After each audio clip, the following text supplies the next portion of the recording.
बिस्मिल्लाहिर्रहमानिर्रहीम। अस्सलामु अलैकुम। मैं हूँ हाफिज़ शेख अमाद अहमद।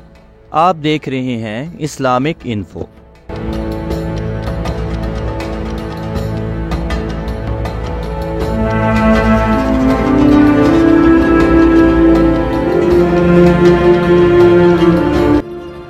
जब लश्कर कुरैश जंग के लिए तैयार हुआ तो कफ़ार की तरफ से उमर बिन वहब को मुसलमानों के हालात का पता चलाने के लिए भेजा गया। उसने लश्कर इस्लाम का जायज़ा लिया और वापस पहुंचकर कफ़ार से कहा कि मुसलमानों की तादाद 300 से कुछ ही ज़्यादा है, लेकिन रब्बे काबा की कसम मुझे यूँ मालूम होता है कि उनमें से एक एक आदमी जब मैदान जंग में आएगा तो तुम में से एक एक को ख़त्म कर देगा। जब कुरैश के ये सारे अफराद यानी नामी गिरामी लोग कत्ल हो जाएंगे तो तुम्हारे बचे कुचे लोगों की क्या ज़िंदगी होगी।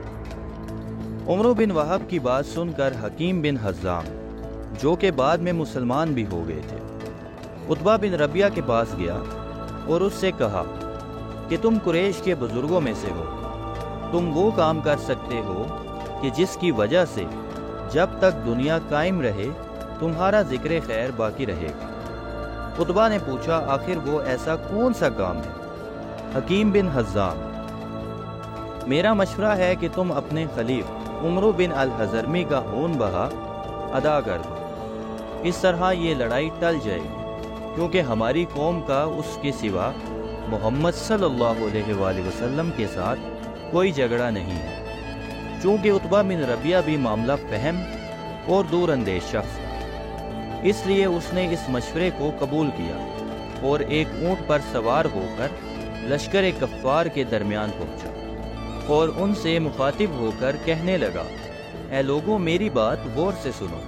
मेरा मशवरा है कि मोहम्मद सल्लल्लाहु अलैहि वसल्लम और उनके साथियों से जंग ना करो, क्योंकि मोहम्मद सल्लल्लाहु अलैहि वसल्लम के साथ ऐसे लोग हैं जिनकी तुम्हारे साथ करीबी रिश्तेदारी है। जब तुम उनको कत्ल कर दोगे तो उन लोगों की औलाद, भाइयों, गर्ज ये कि तमाम अजीज़ों में और हमारे दरमियान एक मुस्तकिल दुश्मनी पैदा हो जाएगी। और मैं समझता हूँ कि मोहम्मद सल्लल्लाहु अलैहि वसल्लम और उनके असहाब का तुमसे कत्ल भी ना होगा जब तक तुम में से इतने ही अफराद कत्ल ना हो जाएंगे, और उसके अलावा हम भी उनके हाथों से महफूज नहीं हैं।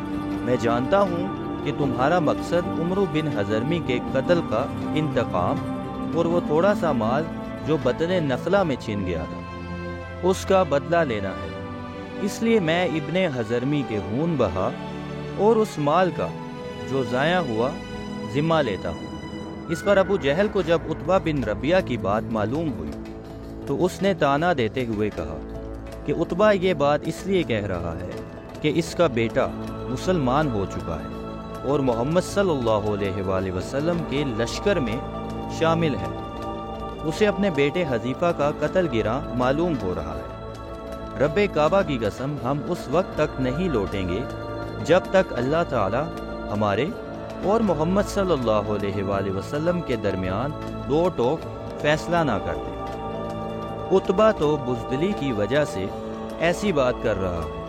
उतबा बिन रबिया ने अबू जहल की बात सुनकर गज़बनाक होते हुए कहा, बहुत जल्द पता चल जाएगा कि हम में से बुज़दिल कौन है, और बहुत जल्द ये भी पता चल जाएगा डरपोक और फसादी कौन है।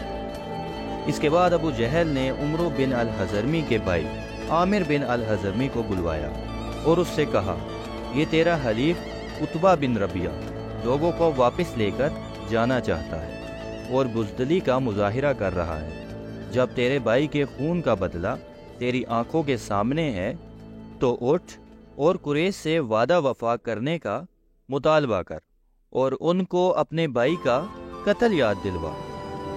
ये सुनते ही आमिर बिन अल-हज़रमी ने अरब के रवाज के मुताबिक अपने कपड़े फाड़े और अपने सर पर मट्टी डालते हुए हाय उमरू चिल्लाना शुरू कर दिया, जिसका असर ये हुआ कि कुरैश के लोग जंग के लिए मुस्तआद हो गए।